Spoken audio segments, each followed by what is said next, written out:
نحمده ونصلي ونسلم على سيدنا ونبينا وحبيبنا وشفيعنا ومولانا محمد صلى الله تعالى عليه وسلم ورسوله النبي الأمين المكين الحنين الكريم الرؤوف الرحيم. أما بعد فأعوذ بالله من الشيطان الرجيم. بسم الله الرحمن الرحيم. قال الله تعالى في شأن حبيبه إن الله وملائكته يصلون على النبي يا أيها الذين آمنوا صلوا عليه وسلموا تسليما. اللهم صل وسلم على سيدنا محمد وعلى آل سيدنا محمد كما تحب وترضى بأن تصلي عليه. Bismillah ar-Rahman ar-Rahim. Most respected ulama, my respected elders, brothers and sisters in Islam, assalamu alaikum wa rahmatullahi ta'ala wa barakatuh. As it is customary in the Muslim community, before we start off with the recitation of Quran and praise of the Holy Prophet alayhi salatu wasalam, we have to announce, as it is customary in the Muslim community, please, you are blocking the driveway. So kindly remove your car if you're creating an obstruction in the driveway there. Inshallah ta'ala, Allah will reward you abundantly.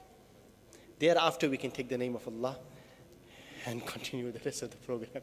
So please, yeah, I can see the car right now. I can't identify the car from a distance, but I can see it's creating an obstruction. Please remove your car immediately. Alhamdulillah, once again, the Muslim Alliance and is hosting a program today in terms of a very, very important topic, right? The health, economics, and environment in eschatology. And alhamdulillah, with the grace of Almighty Allah subhanahu wa ta'ala, we have a specialist in Islamic eschatology in the personage of Sheikh Imran Hosein, who hails originally from Trinidad and Tobago.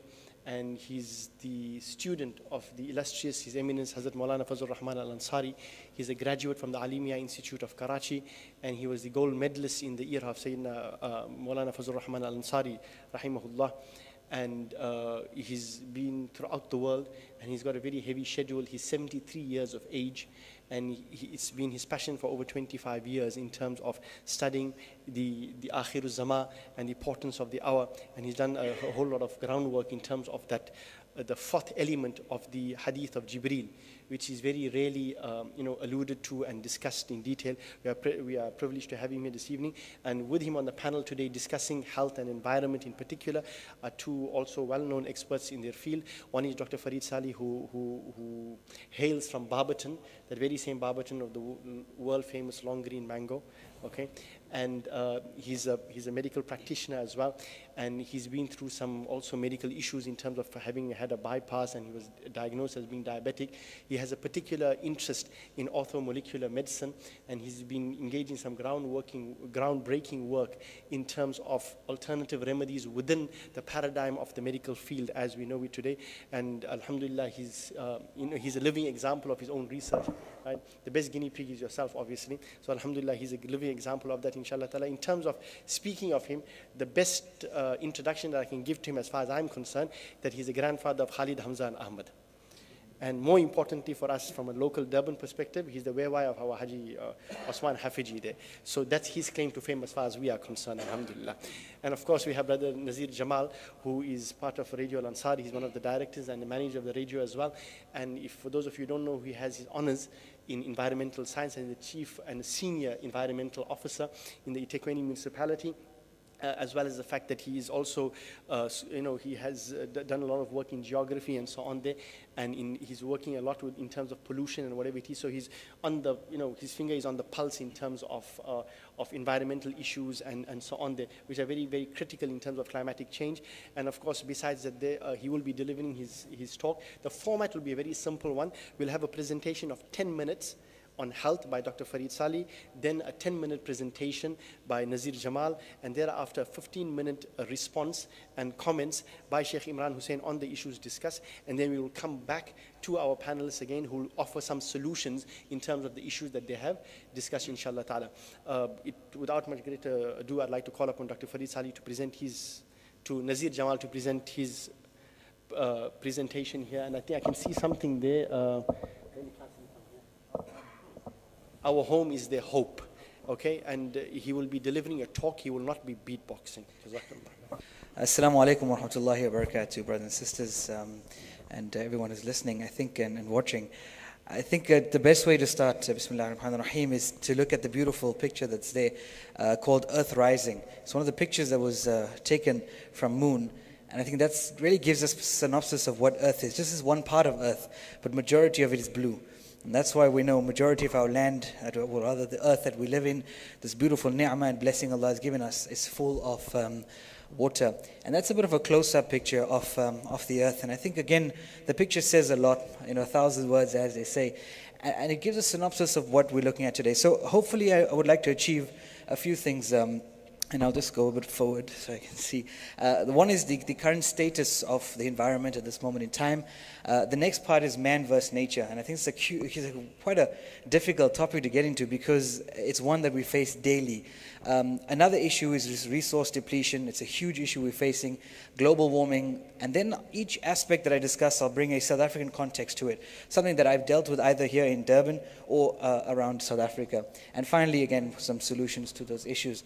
The first issue I'd like to raise is biodiversity. Now, some of us might wonder, well, how is that a huge issue? Well, biodiversity, if you really look at the concept of it, is the entire ecosystem that we live in. It's how things run, how Allah subhanahu wa ta'ala has made it run, and how it is running at this moment in time. How every creature is related to every being. And this is one thing that we as humans now have to realize our responsibility towards creation. So from animals to flora to fauna, how do we connect? But at the same time, how do animals and plants connect to themselves? Now, when I talk about biodiversity, the impact of biodiversity seems to be depleting. The impact rather is increasing. And I think most importantly is that we see from a South African perspective, let's take rhino poaching. It's a huge issue across the world, but South Africa seems to be one of the areas with a larger problem. And I think the issue there is with regards to the amount of species. So there's thousands and hundreds and millions of species. If you take a few animals, there might be various species of the one single animal. But the most important thing is to realize is that Allah has created this for a reason, and the reason that we believe is, from a scientific point of view rather, is that there's ability for animals to then have the space to grow and the space to develop. So if you look at some of the pictures, just one before that, again one before, the next issue that we would look at is obviously climate change and global warming. Now that's a hot topic everyone's discussing. It's a majority of the businesses now are trying to become more green, more responsible. And if you look at that picture, it shows the degrees that are increasing. So the concept that many speak about is that the earth is warming up. And I think if you see South Africa right now in the context, we are feeling that generally. If you go to Johannesburg, where I was living for about 3 years, you see that the temperature there was very dry, and now it's gone extremely dry. The heat has gone up. In Durban, we're finding the humidity levels have already risen, and we're seeing this impact, but of a very fast rate, an accelerated rate. And the concept that scientists have or rather somewhat proven, is that man is the cause of it. And so there's many concepts here that you would look at, from the emissions that occur through our own vehicles, through companies, through the burning of fossil fuels, and increasing the amount of carbon dioxide in the atmosphere. So as we burn these fossil fuels, the carbon levels increase, and this creates a layer that's within protecting from the atmosphere. Now we have a beautiful, many layers that occur, and these are protective layers that prevent us from actually feeling the heat of the sun. If we don't have those layers, then there's huge problems. We won't be able to survive on this earth. Earth would not be what it is today because the temperatures would be too high for any existence. So these protective layers help us prevent us from finding that heat. And the atmosphere itself is now what we're really concerned about. The idea is that these carbon dioxide fumes are creating their own little layer, and as the sun emits its rays into the earth, they are not allowed to reflect back out. So there's a level of rays that enter into the earth and another layer that comes out. Through the carbon dioxide layer, it is now causing another layer to prevent this heat from, or rather, being reflected off the earth. This is causing global warming. Now, there is a theory of global cooling. I will not get into that, but it's another theory that is developing. But majority of the scientists around the world believe in the idea of global warming. I am rushing through it. The time is obviously the essence. But those are the pictures that you would see across the world in terms of floods, increases level of sea level rise, one of the issues. Because the heat that is now being trapped within the Earth's atmosphere is now melting obviously right in the North Pole, the icebergs, and melting the snows on the mountains, and that is increasing the sea level rise in a very simplistic form. So these are some of the natural disasters we are seeing across the world, from earthquakes to massive tornadoes to sandstorms across the land.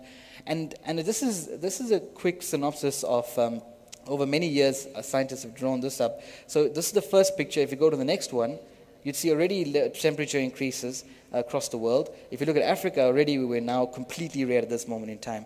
So it shows how the temperature has risen, and this is scientific proof of this from across many years. The next issue then is deforestation.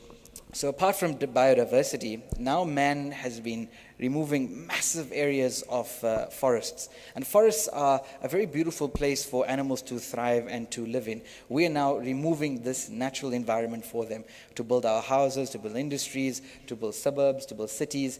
And apart from all of that, forests are the massive place where we find oxygen. We know that as you plant a tree and you find the trees are the ones that provide majority of the oxygen on Earth. So if we have less trees, we have less oxygen, higher carbon dioxide through global warming, you've got problems.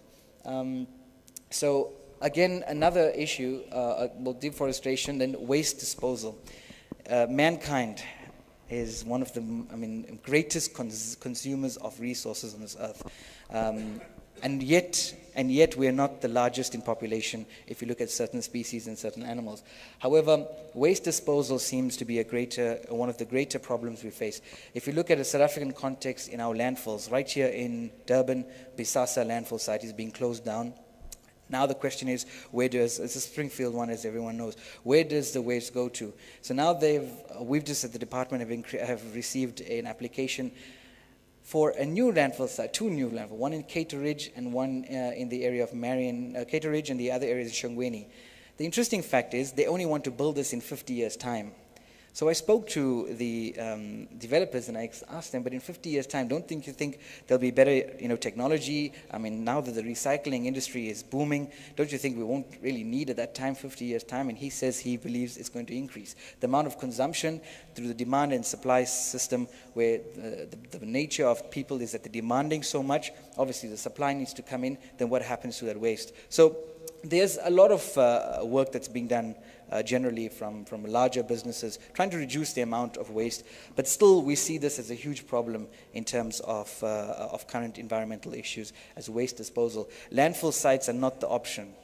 They're definitely not the option. The amount of degradation to the environment on large spaces of land, to the decrease in biodiversity, to the influx of vectors, this is a huge issue. Another one, as I mentioned earlier, I'll talk about was natural resource depletion. Now, if you look at this picture of this beautiful dam, this was taken in 2011, and this lake now, it looks, if you go to the next picture, looks like that. So already you see massive destruction. In a South African context, let's take Hazelmere right now, at this moment as I speak. The levels have dropped below 25%. There's not enough water. I know there's heavy rains that we had. That's not enough of water currently in Durban. So now they say the next world war is going to be fought over water, and I can absolutely believe that. There's a case that I'm dealing with now in an aquifer that's setting up in the areas of just past Pietermaritzburg, where it's a pristine water that hasn't been touched. But now industries have taken that over to bottle this water. So it's spring water, as they call it. But the idea of that is that every bottle that we drink is actually taking about 7 to 8 bottles to make. So every water bottle that you buy, it actually uses 7 to 8 liters of water to make that one bottle of water. So that, again, from a water perspective, a huge issue in terms of depletion of our resources. If you look at then, so just can go back, one of the other issues is mining. So you get various types of mining, and one of the more damaging sources of, or rather forms of mining is most probably your open cast mining. You'll see large scales of land being wiped across. And this is removing ecosystems, it's removing biodiversity, and it's just scarring the land. If you saw the picture in the next slide, you'd see how scarred the land in Canada. This is a picture in Canada. A pristine forest now is being used for this type of rock and soil. Again, large areas of rivers now are being depleted because the amount of water that's being used and is needed. I know the story in Durban was that we are using reused water. So water that we're drinking is actually reused, and that is true. For the past many years, we've been doing that. So the water that we go through our sewage pipes that comes out, from the toilets and the showers and everything, goes to your sewage treatment works. It's treated into a whole lot of processes. Chemicals are added, flocculants to take out the waste. It goes through screening processes. It then goes to processes where it's clarified. And finally, when it comes out, it's pretty much clean water, but water that is not drinkable, but water that can go into a river. And obviously, as it goes downstream, it's pumped back up again, cleaned with chlorine, and then fed to us as water. It's been done for a long while, and the question was, is this halal water? So, Hafiz Fuzail and maybe Sheikh will be able to explain if it's halal water. Just to go back a few slides, sorry, there was one point I wanted to mention with regards to air quality. Now this is a huge issue we're facing across the world, and I'll show you some pictures a little later on about some of the cities that you cannot live in anymore in parts of Asia. But in terms of resource, air is the resource that we survive on.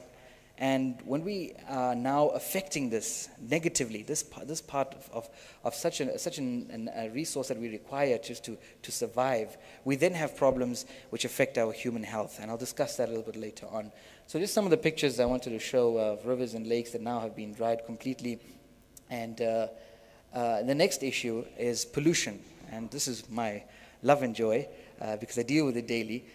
Pollution, as you see, is a huge phenomenon that occurs around the world, but in South Africa, it seems that it's really affecting. This is a picture of fishermen now trying to fish in a place where it's now completely polluted. So just to go through some of the issues with pollution, I mean, there's water, there's air, and land, and I spoke to a lot about this already. Just to go to the pictures, we'll give a lot. This is one of the air quality issues which I spoke about. This is a city you could see normal at night, and now through the air and smog that's in the city due to the the vehicle fumes through the industries, you're no more able to even walk into the city. Another picture of a city now completely covered in smog. You'll see this sometimes in Durban. In the morning when you go driving to town, you see this orange layer, or sometimes a very foggy layer. It's not actually fog, it's pollution through the day's work now, and it's settling onto the atmosphere. Again, massive industries causing heavy air quality issues around the world. And a picture, this is a very interesting picture because it's coming from, it's actually the Gulf of Mexico, where one of the massive oil rigs were exploded.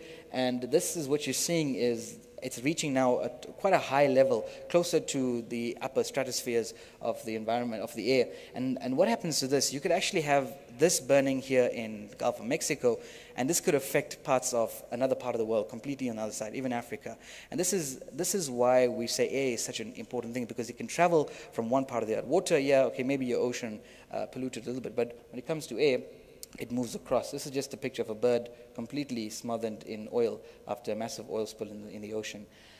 And one of the final issues I wanted to mention is genetically modified organisms. A very contentious issue because in Malaysia, apparently there's been a fatwa given, and I think Sheikh can speak a little bit more about it, that it's proven to be halal, genetically modified organisms. So it's quite a contentious issue from a scientific point of view and another environmental point of view.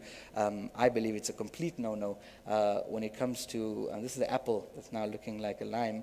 And the effects that it has on human health, and Doctor will explain a little more about the pesticides that are used and the seeds that are being now created in a little lab, and now they're being sold to massive markets, to farmers to be used. So they can create the perfect apple, the most, the tastiest apple, the biggest apple, the reddest apple they want in whatever way. And this goes beyond fruit and vegetables. It goes now into animals that they've created. And now the question comes in, is this acceptable? And what is the impact on the biodiversity again?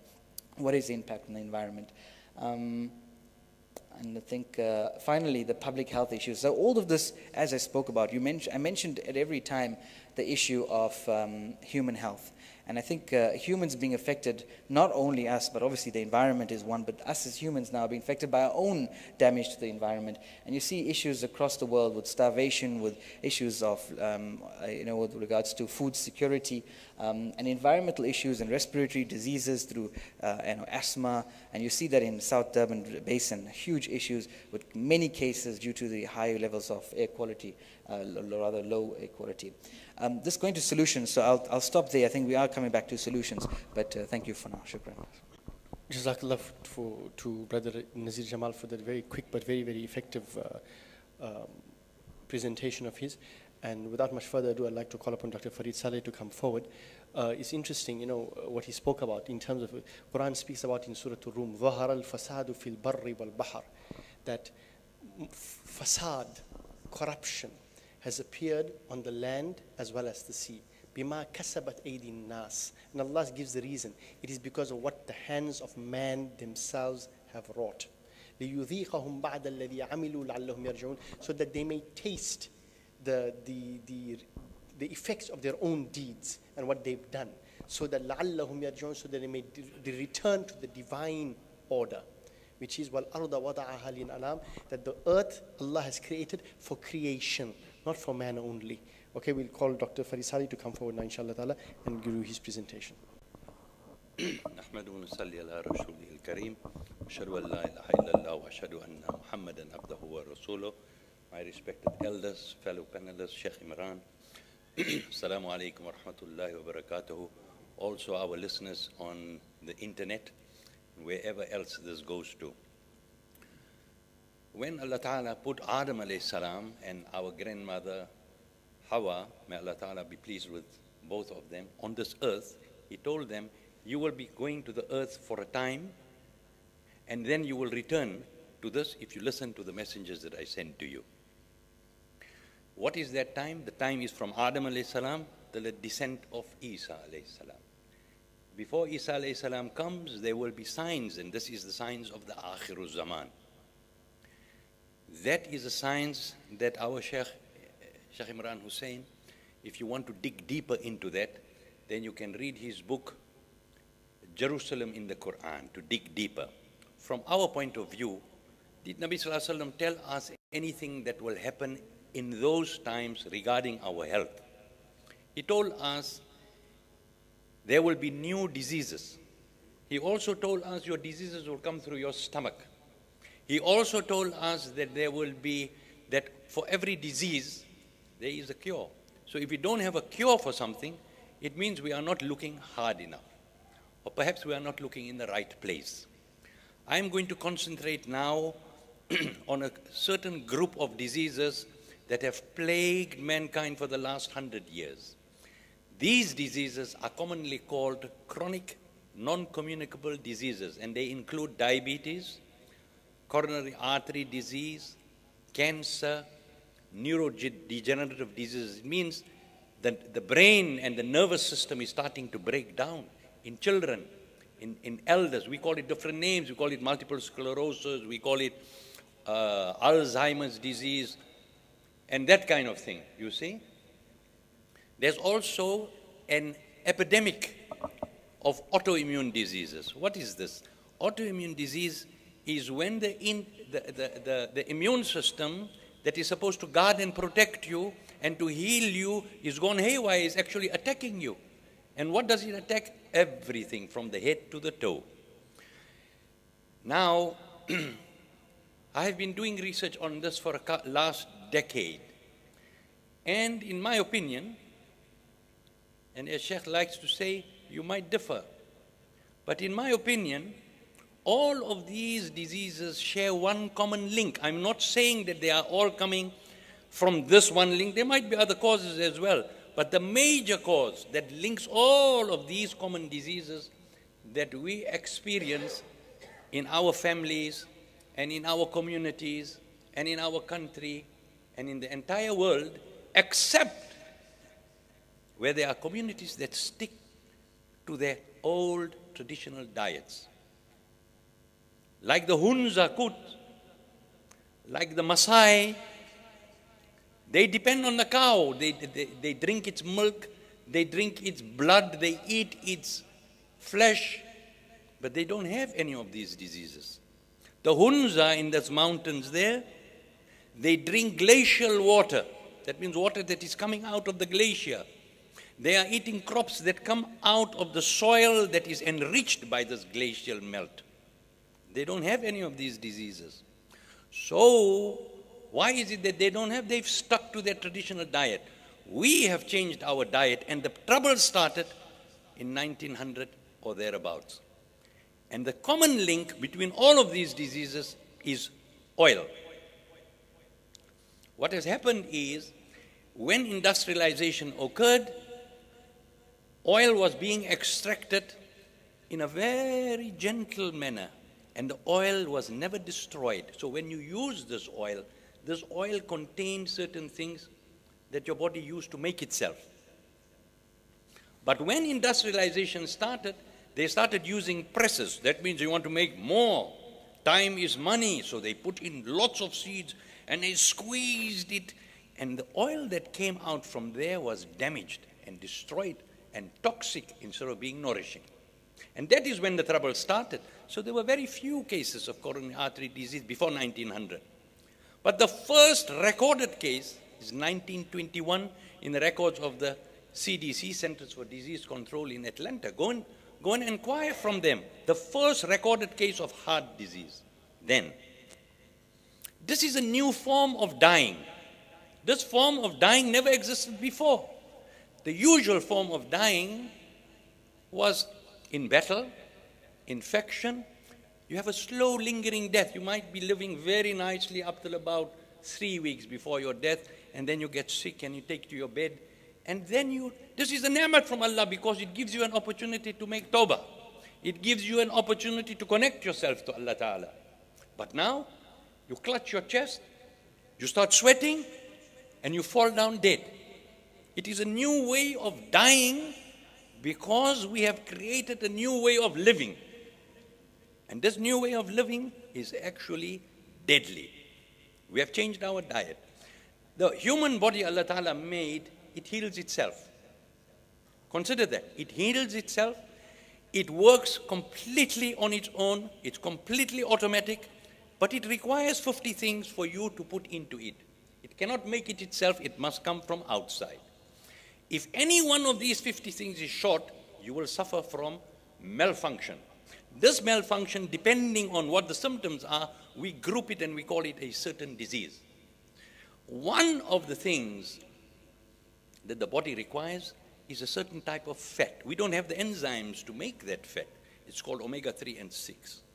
These two fats, your body is made from it, your cell membrane is made from it, the cell membrane, the mitochondrial membrane is made from it, and if the mitochondrial membrane does not work because we are putting toxic fats that are not working anymore, then the power station, now mitochondria is a power station, it starts going down. And now you start getting load shedding or blackouts like the Eskom business. So when you get a certain community that has load shedding, everything stops. Your food goes rotten. You can't do anything. Same thing in the body. When the mitochondria are damaged, you start getting dysfunction in the body. And this is coming from the oil. Because we cannot make the omega-3s and 6s, and we are feeding it the wrong one. Why? Because we don't know about it, and neither are we aware of it. So coronary artery disease, it is characterized by the accumulation of a porridge-like substance. That is what atheroma means. Recently, when I say recently, I mean 40 years ago, and we haven't heard about it yet, some researchers decided to take it out and see what is actually inside here. And what do you think they found? They found damaged omega-6s, which is coming from our cooking oil. Cottonseed, canola, soya, sunflower, because that oil is damaged and destroyed. That is what is leading, that is what is accumulating in there. How do we know that if you stop the oil and you start using proper oils, this thing can reverse. It takes 6 months to a year, but it can be done. That is how we know that this is actually the one that's causing it. When you have your blood control system, the pancreas produces insulin, your cells have a receptor. This receptor is made up of omega-3s and 6s. It's also got magnesium, it's also got chromium, it's also got some saturated fat. But because we are taking this damaged oil, this receptor is not working, so the insulin comes, but the receptor is not responding. This is diabetes. And this type of diabetes did not occur before 1900. How do we know that? There was one type of diabetes where the pancreas was not producing enough insulin. That is called, later on it was called type 1 diabetes. That was the only diabetes we knew about. Then in the 30s, Benting and Best, who invented insulin, they noticed something strange. that there were a group of patients that did not respond to the insulin like they were responding before. So when they found out and did further investigations, they realized that there is enough insulin in the body, but the insulin receptor is not responding. So they called it type 2 diabetes. This type 2 diabetes is in response to the damaged, toxic, fake industrial oils that we have been tricked into using as food. Who is responsible for your health? You are. Nabi Sallallahu Alaihi Wasallam said, new diseases will come. Is this a new disease? I think so. Never existed before. Because we never had this toxic substance before. In the brain, there are blood vessels. These blood vessels have an interior lining. That lining is made up of endothelial cells, and these cells are made up of omega-3s and 6s. But it requires 2,000 omega-6s to 1 omega-3 to make that membrane. But because the omega-6s we are drinking and eating and consuming in this fake junk food, this membrane starts to leak because it hasn't got enough building material to maintain its integrity. So now you get things leaking into the brain that is never supposed to go there. This is what is called an immunological privileged site. That means very tight control as to who will go in and come out. But this system breaks down. So any molecule that's going, it starts leaking into the brain, and the brain has got an immune system, it's called glial cells. They become inflamed. They are very good when they work, but chronic inflammation, it leads to all of these diseases. It leads to a breakdown in the brain. Is that a good thing or a bad thing? You see? Can we reverse this? Many people have experienced a reversal of their symptoms and their diseases when they start, changing their diet and lifestyle. Autoimmune diseases, your intestine is made up of little lining of cells. These are called enterocytes. These cells are also made up of omega-6s and 3s in the ratio 2,000 to 1. So now when you are eating this fake oil, this becomes leaky because you are giving, if you made this masjid with broken bricks, it will break.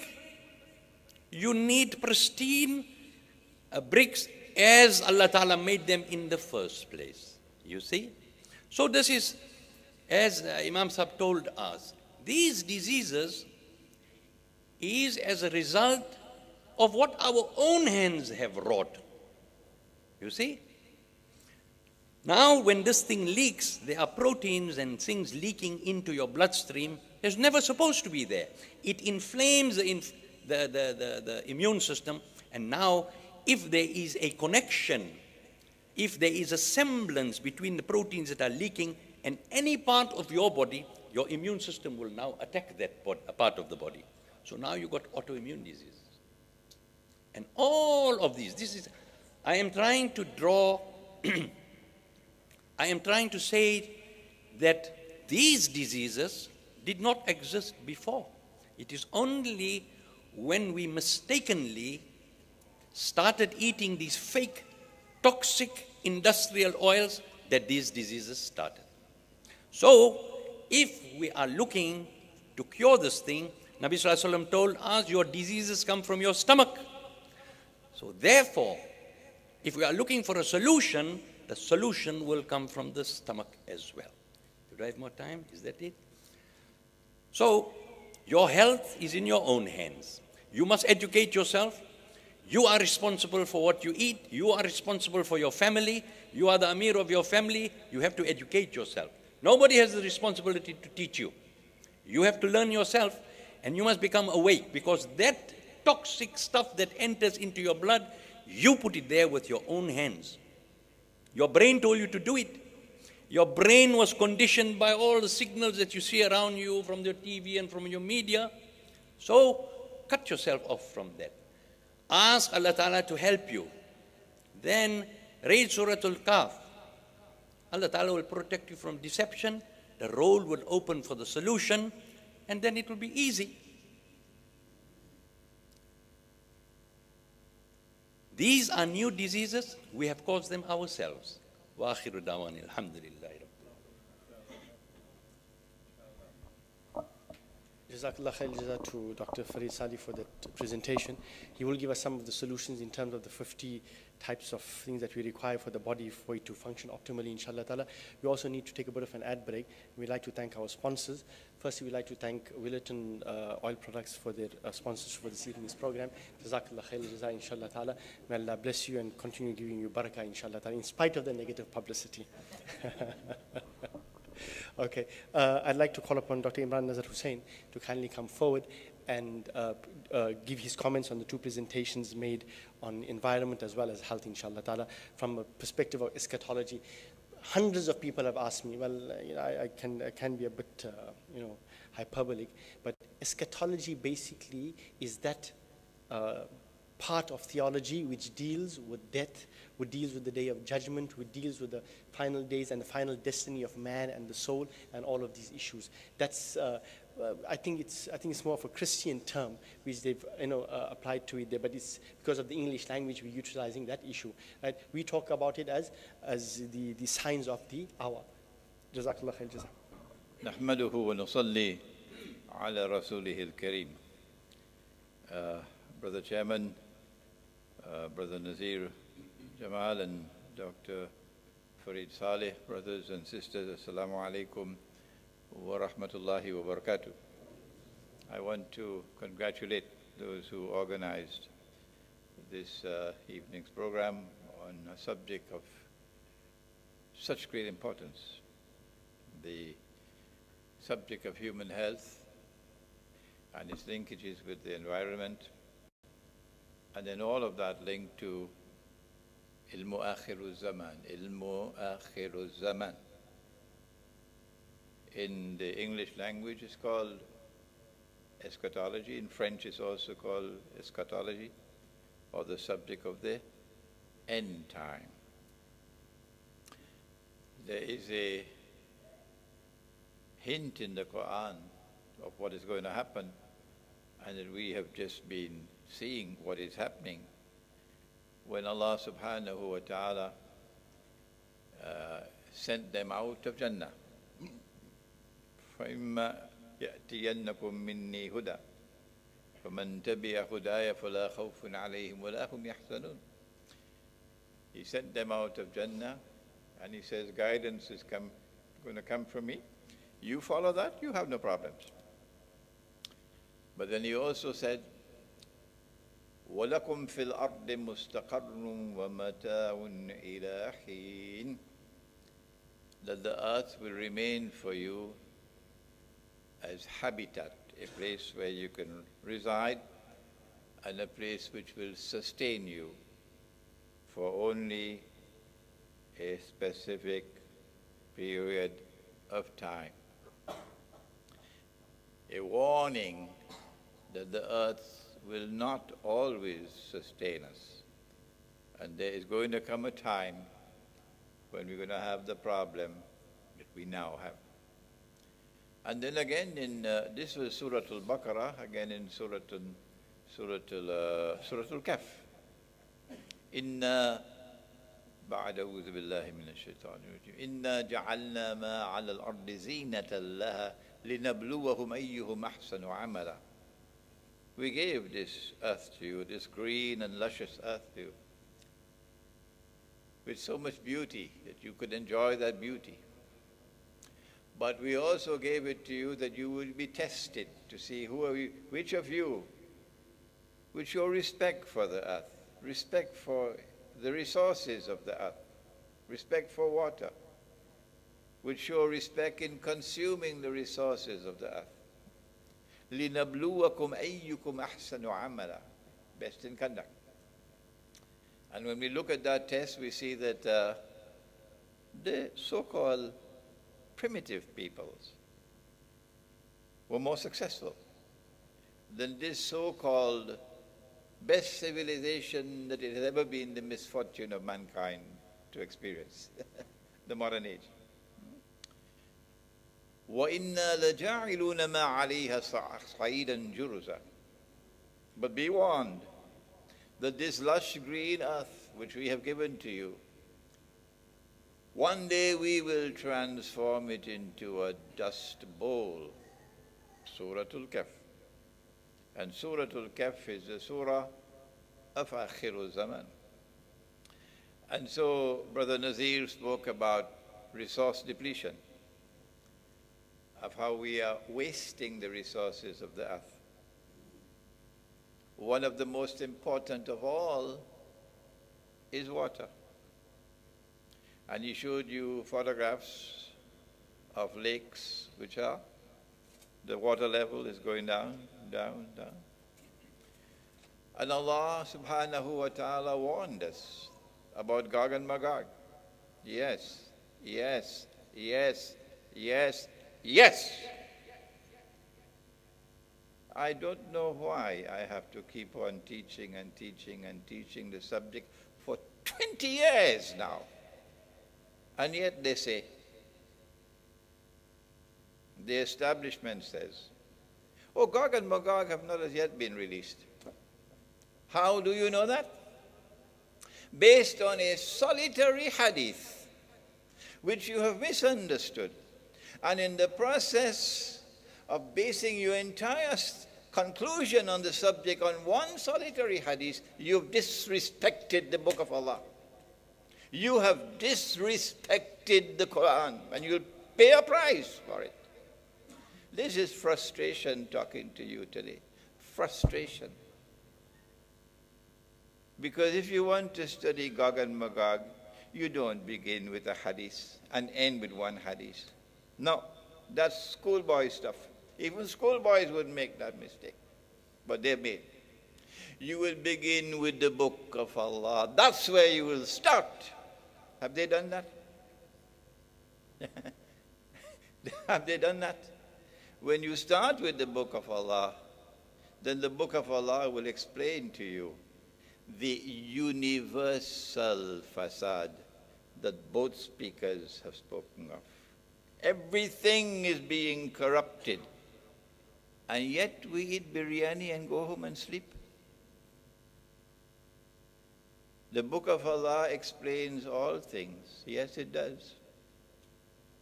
And the evidence is now all around us, drowning us, that for the first time in human history, everything is being corrupted. Everything is being destroyed. Over depletion of all resources, and most important of all, water, which Jamal spoke about, Nazir spoke about. And what is the explanation in the Quran? Inna ya'juja wa ma'juja mufsiduna fil ard. But I have a message for them. I have a message for them. One day they will be in the grave. Yes. And in the grave they will get to know of their disrespect for the Quran. Not go into the Quran, that the Quran will explain to you what both speakers have spoken of so eloquently. That when Gog and Magog are released, they're very thirsty. This is symbolic language. They will drink up all the water of the world. They will pass by a river and drink it dry. This is how we bring eschatology to link it with medical studies and with scientific studies. And so this is a lovely combination here tonight. The rivers are drying up. The lakes are drying up. The streams are drying up. Is it happening by accident, or is there an explanation for it? It's Gog and Magog. The Great Lakes of Canada. And now you have to have new navigation to navigate through the lakes because the water level has gone down so low. But I want to add to the analysis, and tonight in just 15 minutes I can't take all of what they have presented. I'm taking only some to respond to you from Ilmu Akhirul Zaman. Why the global warming? The water which is stored as ice out there. Why do they want it melted? So that tomorrow there'll be no water there. That's why. They don't want you to have water tomorrow. Why the climate change? The Prophet said, alayhi salatu wasalam, that the Dajjal will control the climate. That he will cause the rain to fall and he'll stop the rain from falling, and that's happening now. Why the sewage being pumped into the rivers and lakes that Nazir spoke about? The pollution, the environment, pollution of water, corruption of water, so that you cannot use that water. What are the risks of using recycled water? Same as recycled religion, you know. But what's the grand plan? The grand plan is in the hands of Dajjal, not of Gog and Magog. Gog and Magog are simply doing his work for him. He has a master plan. And you'll only be able to connect the dots of what is happening if you have the Book of Allah and you have Nabi Muhammad alayhi salatu wasalam, and you have scholars who are not schoolboys, who have proper methodology to study the Quran, and who will not make this colossal mistake of taking a solitary hadith in Sahih Muslim to come to the conclusion which you now trumpet with CNN and Al Jazeera and everything. Oh, Gog and Magog are not yet released. They'll only be released at that time when Nabi Isa alayhi salam comes and he kills Dajjal. Go ahead, stay with that. One day you'll go in your grave. I pray that before you go in your grave, you'll wake up. That's not right methodology. You go to the Quran. The Quran will explain. When you learn to connect the dots, you use proper methodology. And then you go to the Hadith. And then the Prophet ﷺ speak about Dajjal. And his master plan is there in that Hadith. He stopped the rain from falling. The first year, 1/3 will not fall. You've heard the Hadith already, all of you. 1/3 of the food will not grow, the crops. The second year, 2/3 of the rain will not fall. So 2/3 of the crops will not grow. The last year, no rain will fall. Nothing will grow, and every hoof animal will die. You've heard it before. So if we are alive at that time, and my opinion is this is going to come after the Malhama, or the Great War, or the nuclear war, and that's why they are now provoking Russia. Where will you get food from? You need water for food. This is why they are destroying all the water. And Allah will not solve your problem for you because you are disrespecting water in overconsumption, and you begin with your wudu. If I show you how the Prophet used to make wudu, and you go now to see how we make wudu, you'll cry, you'll weep. The tears will fall to see what wudu has become today from what it was. If you want food at that time, which should not be long from now, and there is no food, where would you get food from? The answer is only Israel. You want food? You come to Israel. You bow down to Israel, and you'll get the food. You want water? Come to us, and we give you the water. Otherwise, you will starve to death. In the next session, I'm going to stop now because my time is up. In the next session, we now have to look at solutions. What I have done is to link what the speakers have previously spoken about, link it to what the Quran and the Hadith have spoken about the signs of the last day. And I look forward now with very great interest to what our speakers are going to speak about as solutions to the problems. Jazakallah khair jazak to Dr. Imran for that, for his comments on both the speakers' presentations. And we can see, we're coming together in terms of some of the issues that are being presented. And I'd like to call upon Brother Nazir Jamal to once again come forward and present his perspective in terms of solutions or possible solutions to some of these issues, inshallah ta'ala. Bismillah ar-Rahman ar-Rahim. Shukran once again. It's a very simple set of slides now, but it starts off with new technology, a new world, new innovation, and I think that's what this new thinking. So for the first thing of the energy crisis, we feel to reduce the amount of fossil fuels that we are using and depleting of the resources is to now use the natural resources. So in terms of solar, which is your sun, in terms of wind, which is obviously created with using windmills to create energy, and then obviously with water through hydroelectricity. Those are natural ways of now reducing the amount of resources that are being used or non-renewable resources. And so from a scientific point of view, we'll always have the sun, we'll always have the ocean somewhat, and we'll always have wind. So those are the things that we'll probably be using. But as you see, if you just go back to the slide there, from the first one, if you look at it from creating a clean energy future, so that's the one I first mentioned. The second one is reviving the world's oceans. So from the ocean perspective, that's where now maybe is the new source of water through desalination. Very expensive, lots of energy required, but then now revisiting how we can then find new paths of new ways to access to water. If you just go back, then obviously the next point there is defending the endangered wildlife and the wild species that we have. So again, that comes to the biodiversity aspect of creation and the nature. So protecting this wildlife that we have, the biodiversity that we had. Just one of the thoughts that came to me was the story of the bee.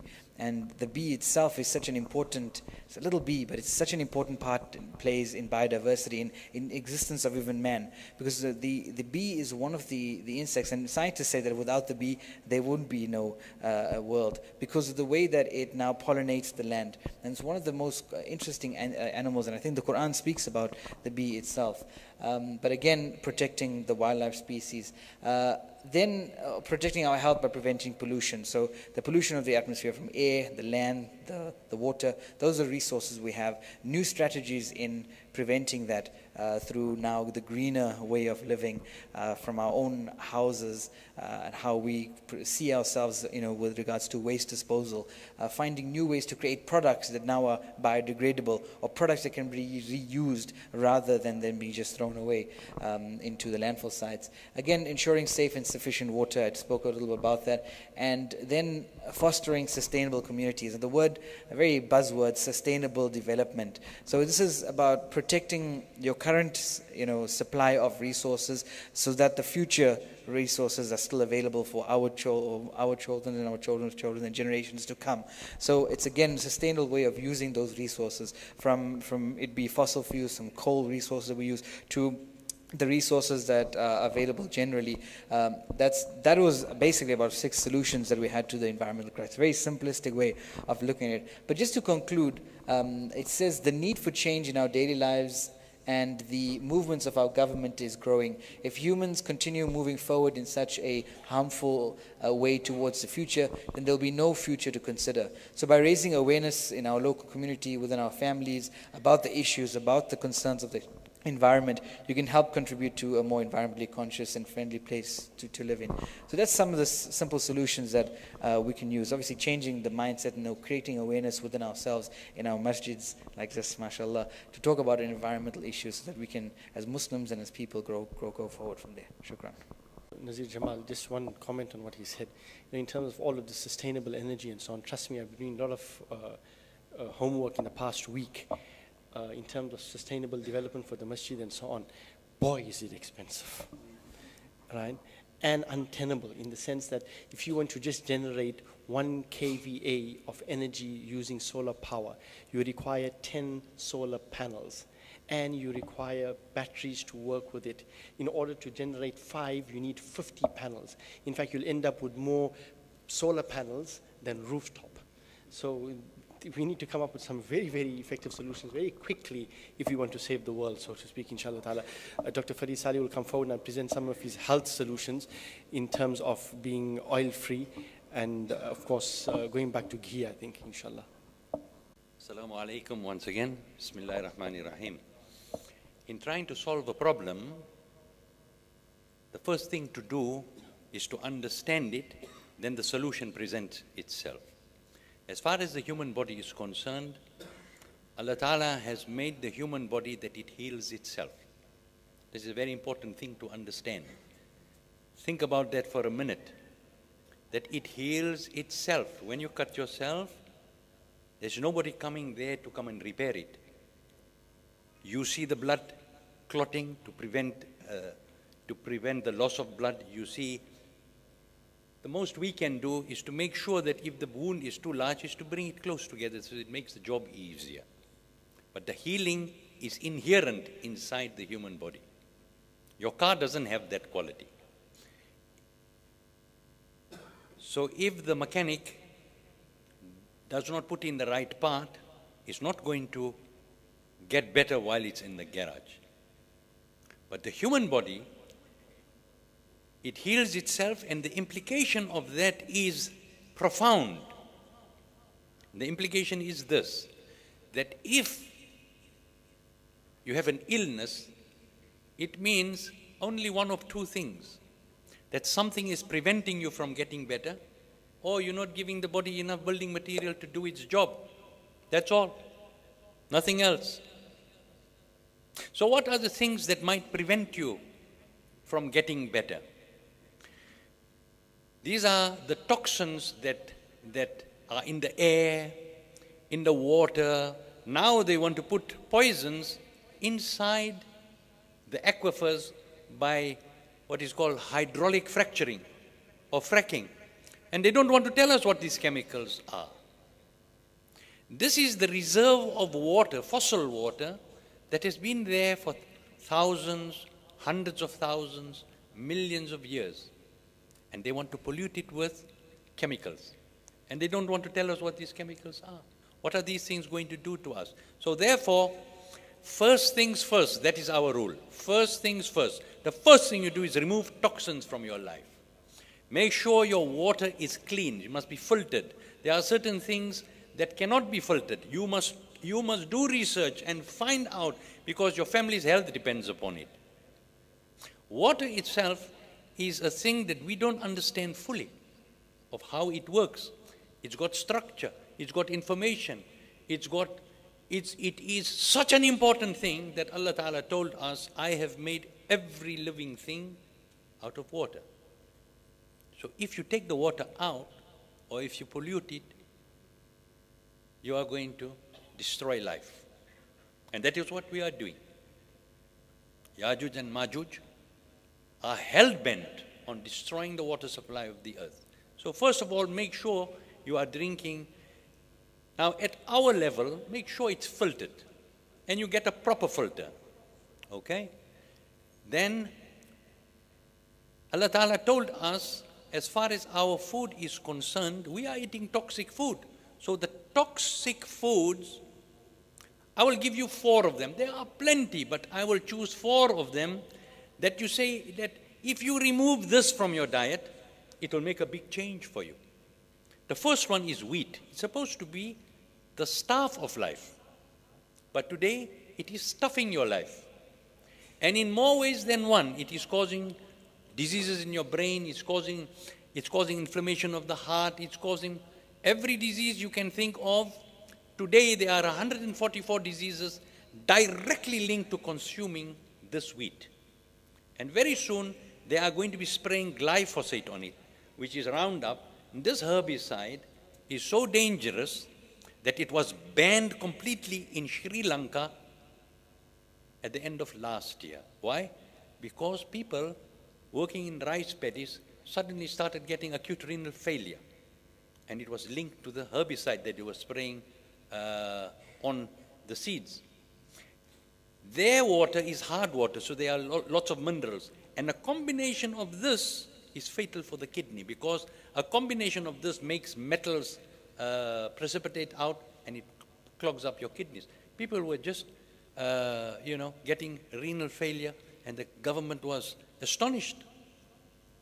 It was traced to this herbicide and pesticide. So if you remove toxins, herbicides, pesticides, all the things that are found in food and water, that is the first thing to do.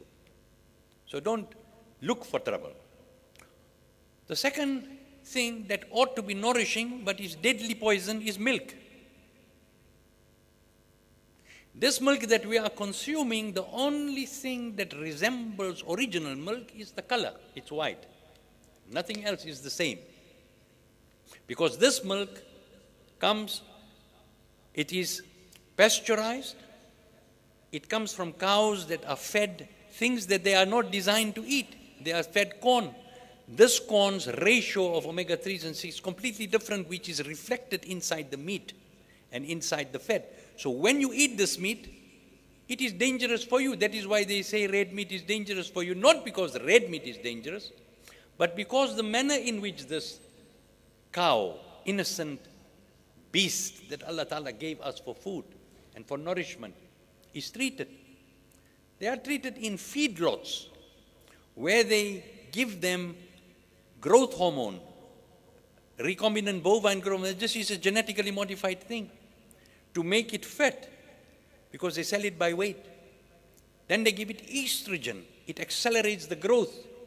Now because it accelerates the growth, they want it to produce more milk. It normally produces 1.5 to 2 liters. Now it produces 25 to 30 liters. Now the udder of the cow hangs to the ground and the udders are full of pus. Why? Because of the inflammation there. So now they have to give the cow 54 different antibiotics. And all of these are coming out in the milk. So when you drink that, you are introducing a toxin into your body that increases breast cancer in females and prostate cancer in males. Ever wondered why prostate cancer and breast cancer have gone up so much? It's from the milk, among other things. So stop the milk completely. That means you'll find it in, wherever you find milk, yogurt, cheese. Yogurt, we are told, but it's full of sugar. It's full of all kinds of toxins. Strawberry yogurt, how do you think they make it pink? They take beetles and they crush the beetles and they extract dye from there. And you think you are eating strawberries. In the meantime, you are consuming beetles. You see? And the sugar in there. So the milk, you must completely discard. Yogurt, cheese, butter, cream, ice cream made from that milk. Now, if you get milk that comes from a cow that eats only grass, that is not given recombinant bovine growth hormone, that is not given all these injections, not given all, and the milk is unpasteurized, drink it. That is natural. It's not a problem. If you can find such a thing in today's age. Okay? So the only thing that is the same is the color. And they dare to call it milk. It's a completely different thing. We are living in such an age of deception where things, where a poison is called a food. You see? What about sugar? It's white, it's sweet, and it's deadly. Sugar, when sugar enters your body has got very, very profound defenses against sugar being let loose inside the blood. It raises your insulin level. When your insulin level goes up, there is something in your blood vessel, it's called nitric oxide, it's a gas. It makes it relax. Now the insulin stops that nitric oxide from being formed. Now your arteries can't relax, now you got hypertension. The sugar goes into your cell, the insulin, your cell, fat cells have got an entrance and an exit. The insulin closes the exit and opens the entrance. So fat starts entering but can never get out. So now you start getting fat because your insulin levels are high.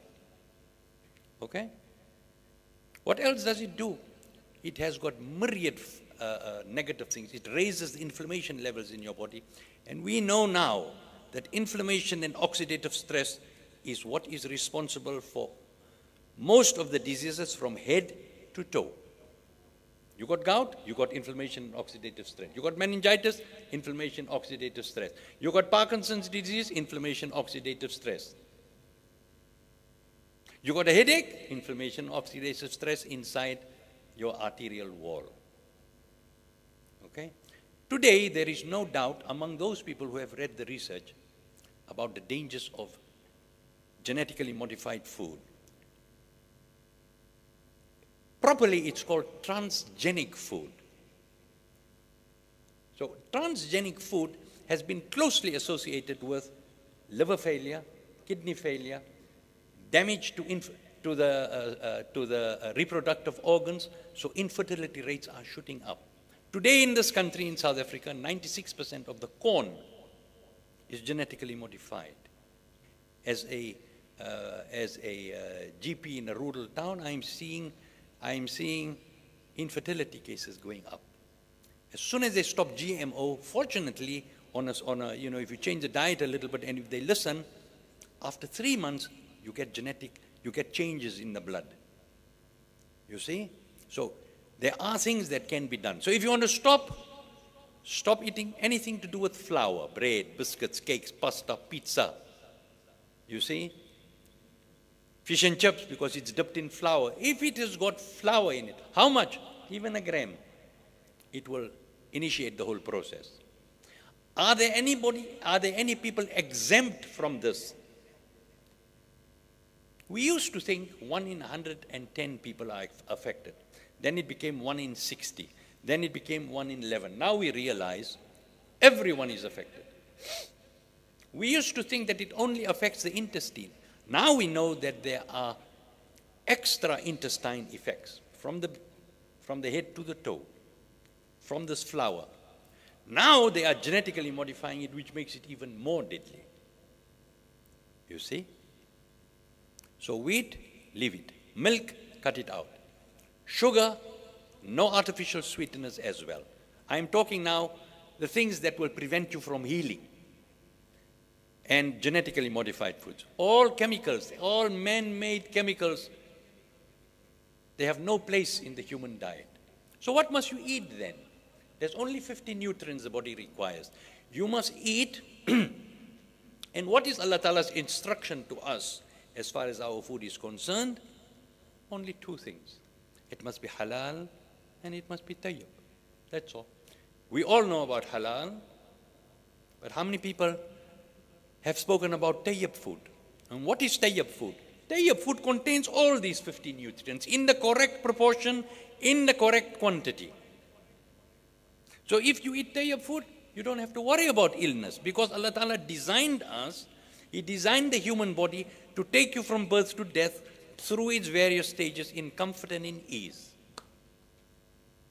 But we have brought this trouble on ourselves by believing Dajjal's propaganda. And the Yajuj and Majuj who are telling us that toxic things are food. And they are banning food.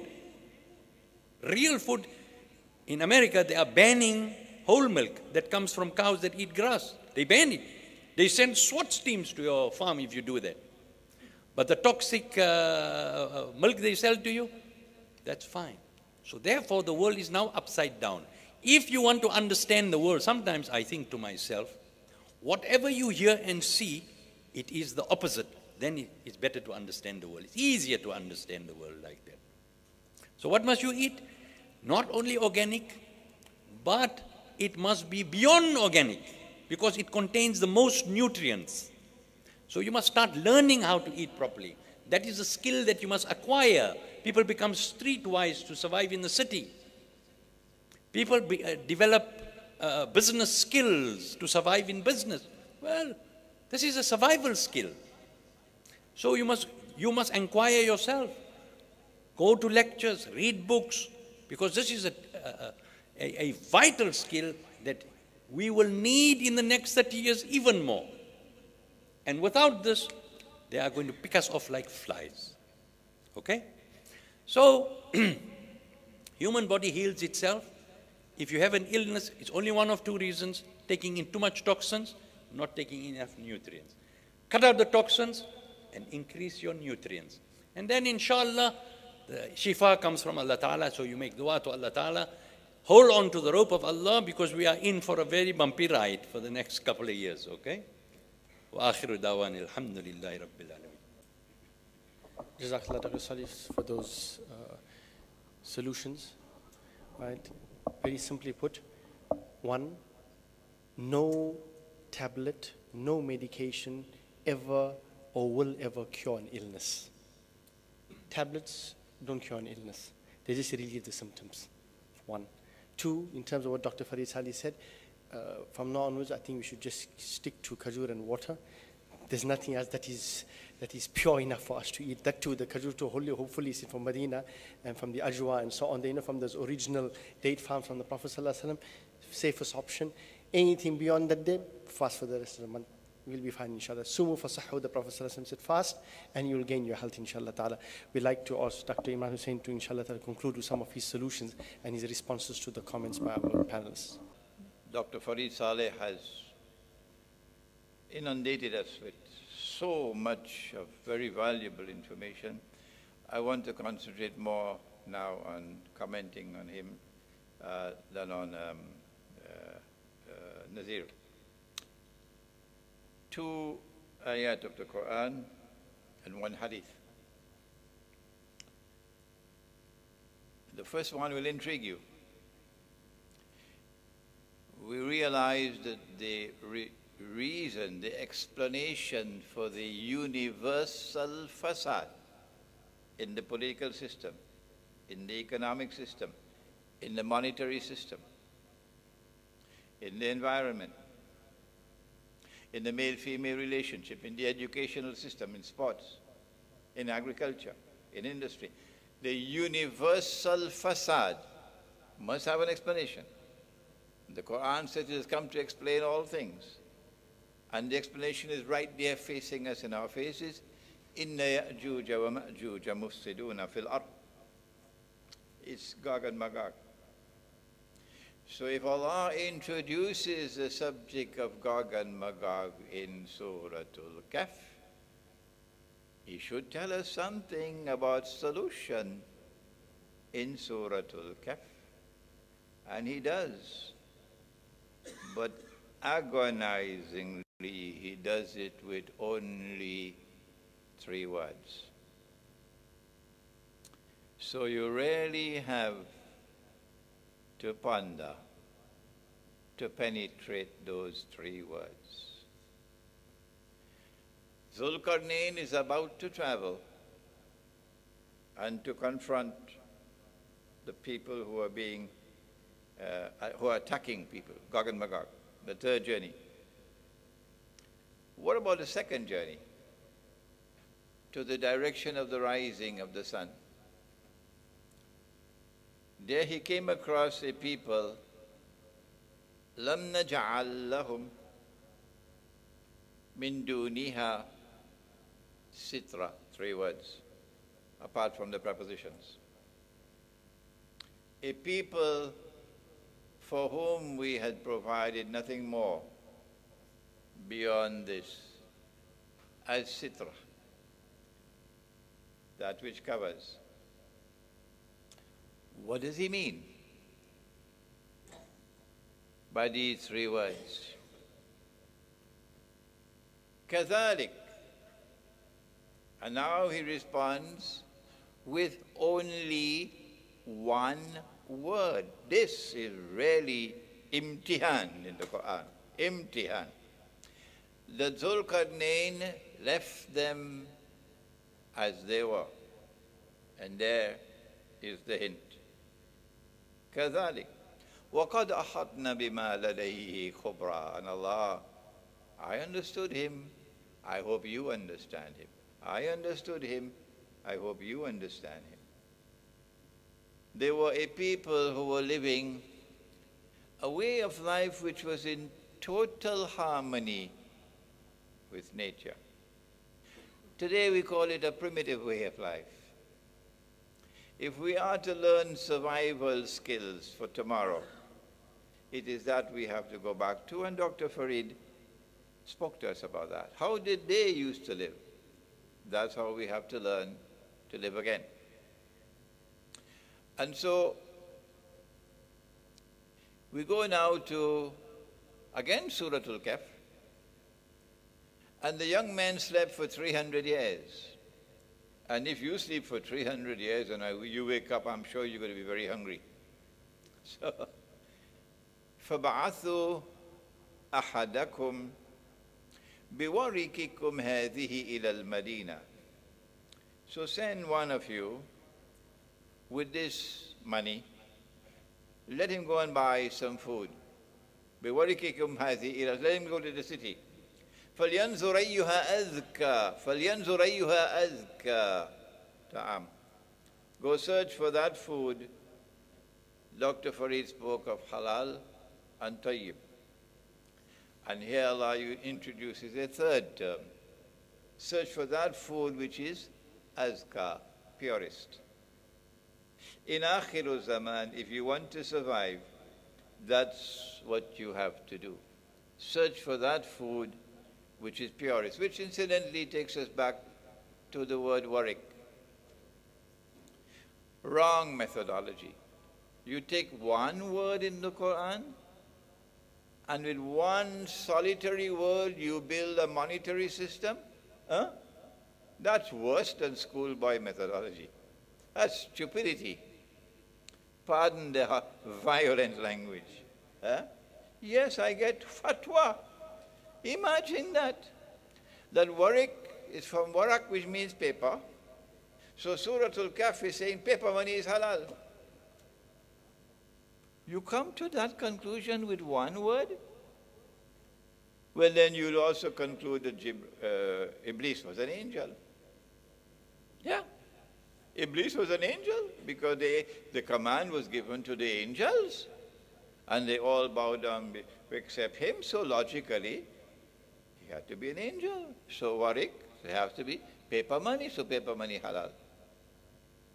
This is wrong methodology. You've got to go to the whole Quran. And when you go to the whole Quran, you'll find the word dinar. The dinar in the Quran is not made of paper. No.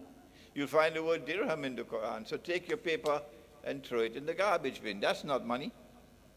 Similarly, go search for that food which is azka, indicating there's not only the monetary system which is going to be corrupted, it's the food which is going to be corrupted that you have to eat to survive. And you have to go and search now for that food which is purest. And then the Prophet said, sallallahu alaihi wasallam, the time will come when a believer, in order to preserve his faith, will have to flee to the mountainsides and to places where rain falls. And take with him some, help me somebody, some sheep and goats, But you won't be taking sheep and goats that are being fed with genetically modified feed, would you? And you would not be injecting them with hormone injections and so on. Dr. Farid is the one who is the expert on this, not Imran Hosein. It has to be the purest. The milk that you will drink will be... That's how they used to live in Medina. There's my flock of sheep, go and drink some milk. And they'll go to the sheep and they'll drink the milk directly from the sheep. That's how they lived. That's the primitive way of life. And that's how Zulkarnain is leaving us. Kazalik. He left them as they were. Kazalik, kazalik, kazalik. One word in the Quran. Zulkarnain had the good sense and the wisdom to leave them undisturbed. And that's the way of life the Quran is guiding us to. Return to a way of life which is in harmony, complete harmony with nature that Allah created. So take with you some sheep and goats.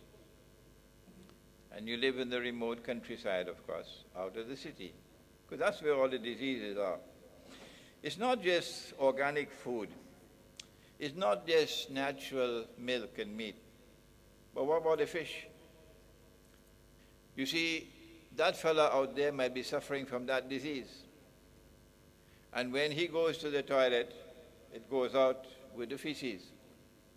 And then the sewage system which came from Gog and Magog pumps it into the rivers and to the lakes, and then the fish eats it because there's no chance of decomposition in water. If you take a hole and you bury it, it'll be decomposed, the sun. But if it goes into water, there's no possibility of decomposition. So it remains in its pristine glory until you eat the fish. And then you will take in not only that which is najas. I'm eating his feces. But in addition to that, the disease will be transferred to you. So you're going to have to watch where you get your fish from. It's not only that, but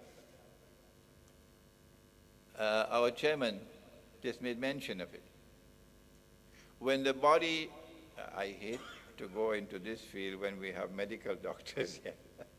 When the body is deprived of food for long hours, the body gets a chance to recuperate, to heal itself.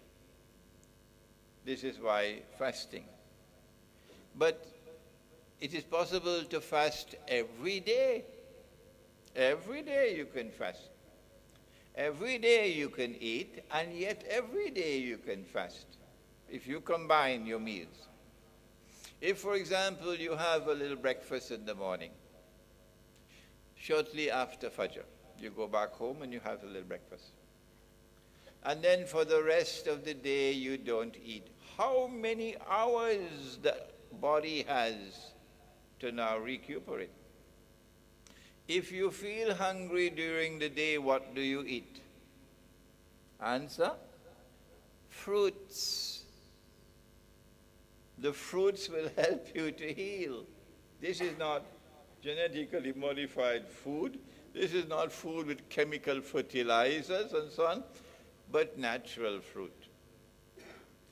And when you have your evening meal, you just watch what you eat and how much you eat. And give the body a chance to digest the food before you sleep, so you don't eat a mountain of food late at night and then go to sleep. So in this way, fasting comes to help us.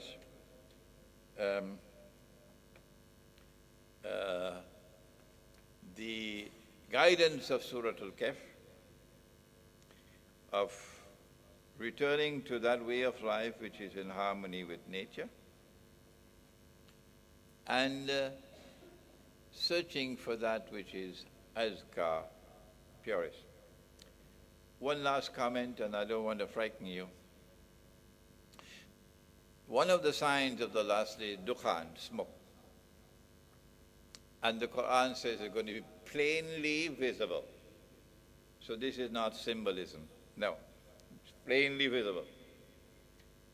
You can have your opinions on the subject, because we have not been told, neither in the Quran nor the Hadith, of the origin of the smoke. But if we do have nuclear war, and thousands of nuclear weapons exploding, and that seems to be what is coming up now between NATO and Russia, then thousands of nuclear weapons exploding are going to be causing thousands of mushroom clouds. Perhaps that is what the Prophet ﷺ was speaking of when he spoke of in one hadith of 3 days of darkness, and in another hadith of 40 days of darkness, and the Christians have it in their eschatology as well, of certain number of days of darkness. I can't remember how many days they have, meaning no sunlight. So the smoke may very well be the mushroom clouds, which will come from nuclear warfare, which does not seem to be long from now. I mentioned to you that I had a dream when I was in Iran in the month of September, twice the same night, in which I saw nuclear war, nuclear missiles being shot into the sky, and I saw that Pakistan was a part of that war. When I had that dream, then I remember the dream I had 2 years before 9/11. 2 years before 9/11. And when 9/11 took place, the dream came true. So on that, I came to the conclusion, this is Imran, this is knowledge for you, not for the rest. If you want to share it with them, absolutely, so good for them. But I have to use this, that I have 2 years to prepare. for nuclear war. When you have no sunlight for so many days, what's going to happen to the temperature of the earth? It's going to be freezing cold. And you don't have any electricity to warm you up. Huh? You don't have any central heating to warm you up. So how are you going to survive at that time? When it's going to be freezing cold and no sunlight. One of the things we can do is to get out of the cities, go to small communities in the remote countryside and use mud for building houses, thick walls of mud. Because when you use mud, when it is cold outside, it's warm inside. And when it's hot outside, it's cold inside. Living in accordance with nature. We also, of course, stock up on food and on water. And since there will be no sunlight, those who want to buy batteries can buy batteries. But nature gave us oil and use oil lamps for light. We pray that Allah subhanahu wa ta'ala will bless those who now return to the Quran, return to Nabi Muhammad alayhi salatu wasalam, to understand the reality of the world today in which everything is collapsing. Everything is collapsing. It's not just a corrupted world, it's a collapsing world. And then to return to the Quran and to Nabi Muhammad alayhi salatu wasalam, to learn how to respond appropriately. And the response is in Suratul Kahf, more than any other surah of the Quran. رَبَّنَا تَقَبَّلْ مِنَّا إِنَّكَ أَنْتَ السَّمِيعُ الْعَلِيمُ وَتُبْ عَلَيْنَا يَا مَوْلَانَا إِنَّكَ أَنْتَ التَّوَّابُ الرَّحِيمُ بِرَحْمَتِكَ يَا أَرْحَمَ الرَّاحِمِينَ آمين.